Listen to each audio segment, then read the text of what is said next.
Olá e sejam bem-vindos ao Fórmula 1 Até os Ossos, o podcast para quem tem Fórmula 1 no DNA.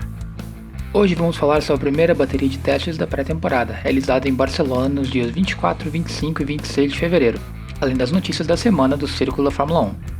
Começando pelos testes, no dia 24 tivemos a primeira chance de vermos os carros reais de 2022 na pista. E uma das grandes surpresas foi, conforme esperado, o design da Red Bull, completamente diferente do apresentado no dia do lançamento. O RB18 possui um design totalmente radical nos sidepods, sendo eles rasgados, por assim dizer, com uma estrutura de fibra de carbono, um visual agressivo que divide o sidepod em dois e deixou várias pessoas no paddock curiosas sobre a performance do carro. Ao final do primeiro dia de teste, o mais rápido foi o inglês Lando Norris da McLaren, com um tempo de 1:19.5, o único a andar na casa de 1:19 no dia.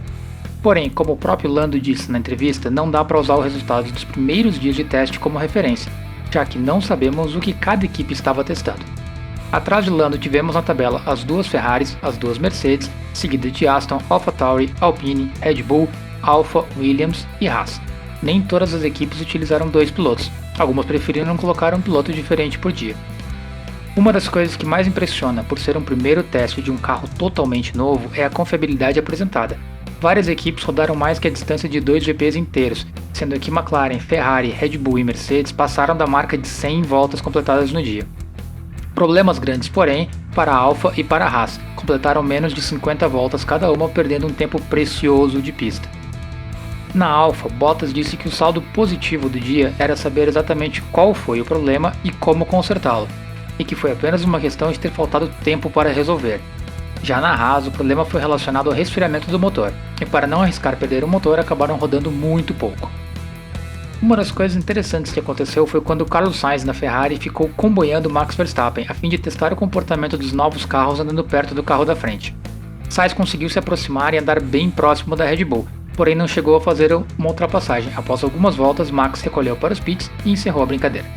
Considerando que historicamente Barcelona é uma pista complicada de andar e bem difícil de ultrapassar, talvez tenhamos visto a primeira amostra se o regulamento novo vai conseguir cumprir o seu objetivo de deixar os carros andando perto. Uma coisa que me chamou a atenção foi o quão elevado boa parte das asas traseiras são em relação ao solo, bem diferente dos últimos anos, e com as placas laterais dos endplates das asas dianteiras bem grande, com um visual que lembra uma mistura de um Fórmula 1 com um IndyCar antigo, aquele de chassi Lola ou Reynard, lembram? Mesmo os carros com as soluções mais baixas de asa, principalmente as dianteiras, ainda estão bem altas se compararmos com regulamentos anteriores. Isso é por causa do efeito solo, é só ver como eram os carros dos últimos anos de efeito solo, como 81 ou 82, com asas dianteiras também bem elevadas. Esse fato levou também ao ressurgimento de uma palavra no vocabulário da Fórmula 1, porpoising, ou porpoising, que seria o efeito do carro quicar sobre a bolha de ar criada pelo assoalho, jumping up and down, side to side, like a roller coaster, que é o que eu acho que o Lando diria. Enfim, porpoising é o efeito causado pela variação de altura do carro. Quando aumenta o downforce criado pelo assoalho, o carro abaixa, causando uma separação de ar que causa perda de downforce. Este estola ao chegar ao limite de downforce e o carro levanta. Então o ar consegue reconectar, ganhando downforce e abaixando novamente. Entra num ciclo e o carro fica variando a altura, quase que quicando. O termo porpoising é um tipo de golfinho e boto, e é usado para os carros, pois esses gostam de ficar quicando entre a água e a superfície. A título de curiosidade, essa é a origem da palavra. Esse não é um problema novo, e inclusive foi o motivo pelo qual as primeiras suspensões ativas, ainda no início dos anos 80, foram criadas, para manter a altura do carro em relação ao solo constante, evitando essa separação de ar. Processo este que foi aperfeiçoado pela Williams no ano de 91, 92 e 93, antes de ser proibida na Fórmula 1, em 94 foi o carro mais avançado com suspensão ativa que tivemos, de 1993, a Williams FW15. Porpoising também foi a causa do grande experimental carro Lotus 88, que separava o chassi da estrutura aerodinâmica, permitindo que o carro quicasse sem afetar a performance. Em tese ao menos, já que o polêmico carro com o conceito de chassis duplo criado pelo mestre Colin Chapman nunca pôde correr de fato, sendo banido antes disso. Várias equipes, principalmente a Ferrari e a Mercedes, estão enfrentando esse problema, e diminuir ou corrigi-lo é uma das prioridades das equipes para o próximo teste no Bahrein. Pessoalmente, eu ainda tenho um pouco de medo do efeito solo por conta da facilidade com a qual é possível virar e catapultar um carro para cima, em direção a alguma estrutura, algum alambrado ou alguma coisa perigosa. Eu realmente espero que não vejamos nada parecido com isso acontecer. e talvez seja bom que o Webber já esteja aposentado? O segundo dia de testes foi marcado por uma quebra que deixou Sérgio Pérez e a Red Bull nos boxes a maior parte do dia, além de uma quebra na Haas à tarde com Nikita Mazepin depois de Mick Schumacher ter completado mais que a distância de um GP pela manhã.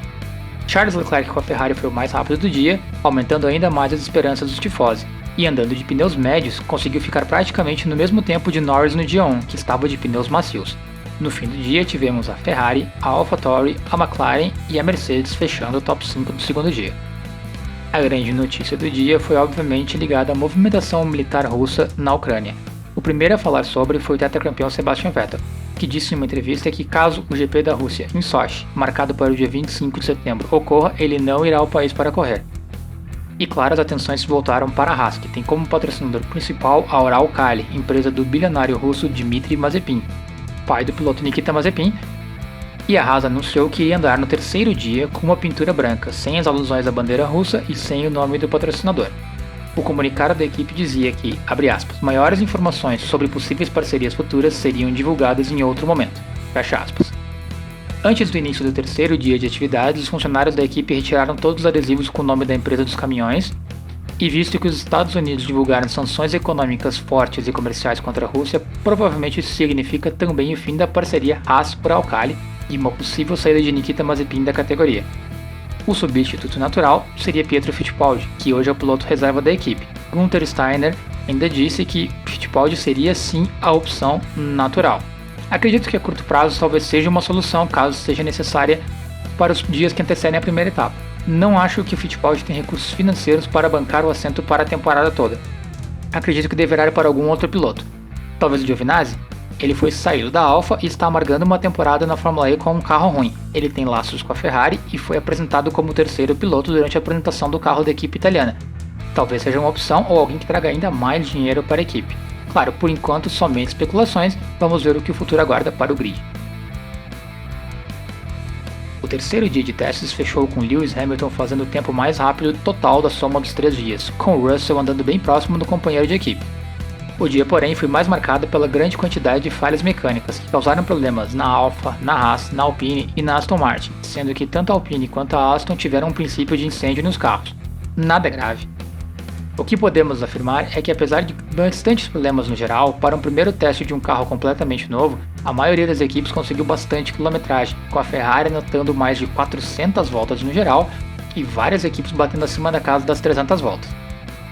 Outra notícia importante, ainda no dia 25 de fevereiro, a Fórmula 1 anunciou o cancelamento do GP da Rússia, por conta da invasão russa à Ucrânia.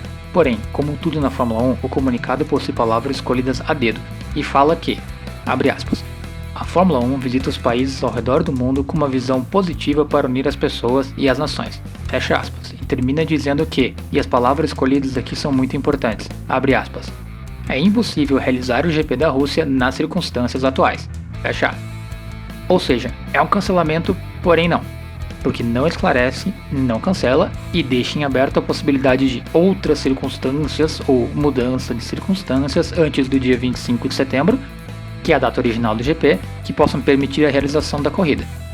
Acho que não podemos esquecer que a gente está falando da Fórmula 1, uma categoria que correu na África do Sul durante o Apartheid, correu na Hungria durante o final do regime da Cortina de Ferro, quase correu no Bahrein em 2011, durante o final dos protestos da Primavera Árabe, e correu em 2021 no Catar e na Arábia Saudita, países que ainda possuem diversos problemas relacionados à opressão e à falta de direitos humanos, vide os protestos de pilotos como Lewis Hamilton e Sebastian Vettel. Ou seja, eu não duvido nada que a Fórmula 1 corra sim na Rússia em pleno 2021. Fica a ver. Eu realmente espero que a categoria, agora dirigida parcialmente e comercialmente pelo povo americano da Liberty, seja um pouco mais incisiva nessa questão. Seria bom que eles realmente seguissem o slogan de We Race Has Won, que a Fórmula 1 adotou nos últimos anos. Por hoje é só, ficamos por aqui e até mais. Até o próximo podcast.